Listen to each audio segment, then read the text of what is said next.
watching Singapore Business Review.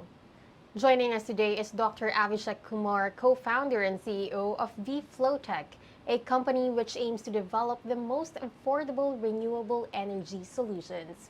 We'll be talking about the use of electric vehicles and its future in the Lion City. Welcome, Avishek. Thank you and good morning. Good morning. So let's begin with VFlowTech. What exactly does your company do? So we are a startup out of NTU and we are developing a reliable, long duration energy storage solution to complement renewable energy. Renewable energy like solar or wind are only available for 4 to 5 hours a day continuously and in often quite intermittent.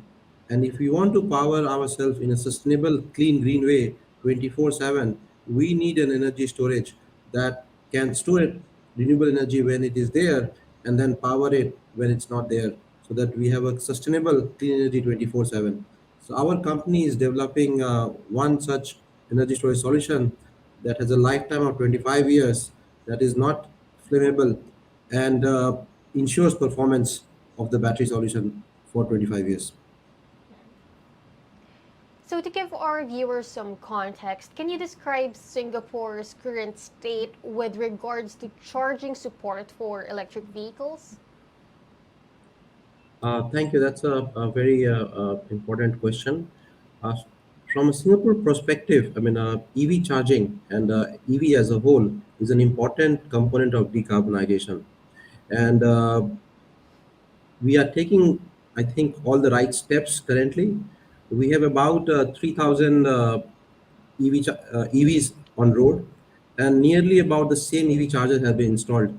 But to drive the demand, I think there will be a significant amount of EV chargers that need to be installed. And as our government has made a mandate that we will be installing about 60,000 EV charger in next 1 decade. So that will need some policies which are being framed, infrastructure support, and a startup like us enabling grid infrastructure to have seamless EV charging installations. Now, how would the addition of, let's say, solar powered charging ports benefit this? That's again a very legit question. Uh, and before I explain that, I think for the audience, it is very important to understand that EVs do decarbonize to a certain extent compared to IC engines, but EVs are still need electricity that are produced by thermal power plant, gas power plant, and has a carbon footprint. And if you have more EVs are nothing but intermittent demand. You are stressing the grid, uh, which is not the most efficient way to do it. Uh, if you have solar is distributed, it is generating there, you are using it at that, so you're reducing the losses. It's also renewable, so you're getting your electricity 100% from solar and use it. So having a solar based EV charging reduces the net carbon footprint, makes things more sustainable, and does not stress the grid.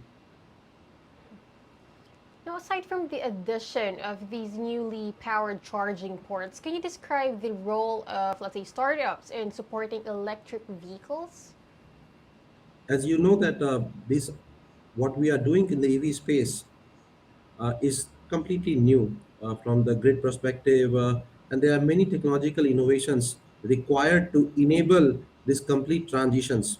Uh, and these innovations are use of adaptability, enabling technologies, and I think startups are going to play a major role in bringing innovations on use cases on technology side.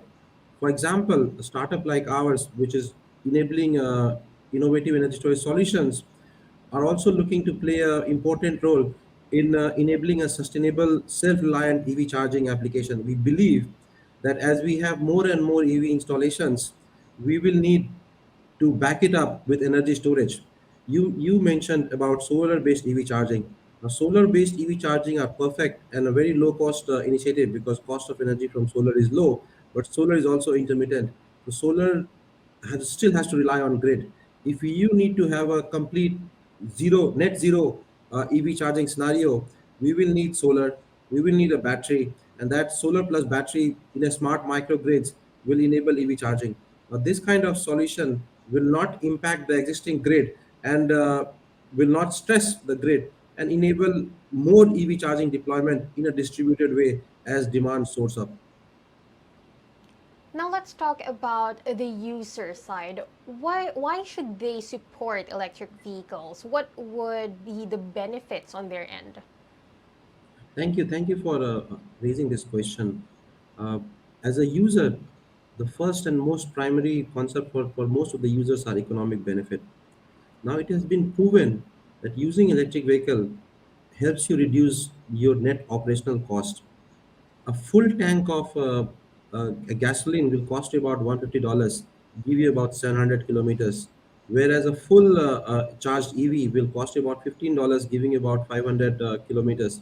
So from economics point of view, it is about three times more economical in operations having an electric vehicle. That gives you benefits. So it's economical to have electric vehicle now. Second, more important is that we there is a dire need of changing our lifestyle as global warming has increased, and you can see that the temperature across globes are not behaving as it was, and it is increasing. So having an EV also plays an important role in reducing our net carbon footprint. So these two are one of the major I think enablers or incentive for users to adapt this and contribute to the economy and society. Currently, are you observing a rise in purchase of EVs? Yes, if you look at the trend, the EV purchases are increasing exponential, and that is complementary to, I mean, that is supplementary with government incentives. So right now, there are incentives on buying EVs, and as a part of Singapore, we are also importing tax on carbon footprints and the way diesels are being burned from next year. I think there will be this coming up. So if you are having an EV, you will be paying lesser tax. Uh, Government is also upgrading EV charging infrastructure, and there are incentive to install EV charger. So these things are supplementary, and we are seeing an exponential increase in EV demand, Are we and it will also increase. expecting? Okay, go ahead. I expect to increase this as well. Okay. Now, in your point of view, do you think Singapore is on the right path to achieve its goal of making HDB town to be EV ready by 2025? I think we are making a right step at right time. If we and if you look into a recent announcement by LTA, where they have made a mandate that any new building will have at least 1% capacity by EV charger, and even government announcement that they are ensuring that by 2025 all HDB will have at least three EV charger in the car park, and these are in line with our target of 60,000 electric vehicle by the EV charger by the end of this decade. Lastly, Avishek, do you have any message for people who are not yet convinced to switch to EV? Well, from a technology perspective and renewable energy enthusiast, I would like to have this message that there are many perceptions uh, about EVs, that there are not enough EV charging. There are anxiety on EV charging range. I think this was a valid fact 3 to 5 years ago, but things has drastically changed with data analytics, with grid infrastructure. It is no longer valid, and particularly in a country like Singapore, where we have a length, we are very small length and breadth. I think EVs are right way to go, and it is opportune moment right now with economically benefiting, environmentally efficient, and also technologically more savvy. So these EV cars are more centrally controlled by AI, and they have not more sensors. So you're more aware about your movements, collecting more data, and help you optimize the net energy usage. So I think EVs are a better choice. Thank you for joining us today, Avishek. Thank you. Again, that was Dr. Avishek Kumar, co-founder and CEO of VFlowTech. For more business news, visit sbr.com.sg where you can find articles, interviews, and event updates. This is Sas de Malanta reporting for Singapore Business Review.